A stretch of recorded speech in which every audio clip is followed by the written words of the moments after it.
আমরা কখনোই দখলদারিত্বের রাজনীতি করিনি ৫ তারিখের আগে এবং পরবর্তী সময়ে।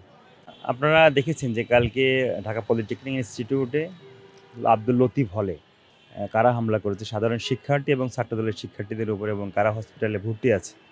আমরা শিবিরকে আহ্বান জানাবো তারা এই সন্ত্রাসের রাজনীতি পরিহার করে, এই গোপনীয়তার রাজনীতি পরিহার করে, এই সংঘাতের রাজনীতি পরিহার করে সুষ্ঠু, সুন্দর, স্বাভাবিক ধারার যে রাজনীতি, প্রকাশ্যের যে রাজনীতি, সুন্দর ক্যাম্পাস বিনির্মাণ করার যে রাজনীতি, সেই রাজনীতি আমরা কিন্তু ৫ আগস্ট পরবর্তী সময়ে চেয়েছি।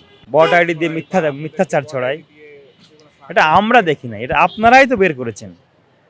যে আপনারা তো সামাজিক যোগাযোগ মাধ্যমে যারা কাজ করেন, যারা অনলাইন মিডিয়াতে কাজ করেন, আপনারাই বলেন যে একটা ঘটনা ঘটার সাথে সাথে সত্য মিথ্যা না জেনে মানুষের উপর দোষ চাপিয়ে দেয়া। অনেকগুলো ঘটনা আছে যেগুলো আসলে বিএনপি ছাত্রদল কেউ জড়িতই না, কিন্তু তাদের উপর চাপিয়ে দেওয়া হয়েছে এই বট আইডির মাধ্যমে প্রপাগান্ডা ছড়িয়ে। আমরা এই প্রপাগান্ডা রাজনীতি, সন্ত্রাসের রাজনীতি, প্রতিহিংসার রাজনীতি, আমরা এই একে অপরকে দোষ দেওয়ার যে রাজনীতি, সেই রাজনীতি পরিহার করে সুষ্ঠু, সুন্দর, স্বাভাবিক ক্যাম্পাস যাতে পরিচালিত হয়, শিক্ষার্থী বান্ধব ক্যাম্পাস যাতে থাকে, সেই রাজনীতি করতে চাই। এবং সাথে সাথে আমরা অন্য সংগঠনকেও এই গুণান্বিত হয়ে রাজনীতি যাতে করে, আমরা সেই আহ্বান জানাচ্ছি।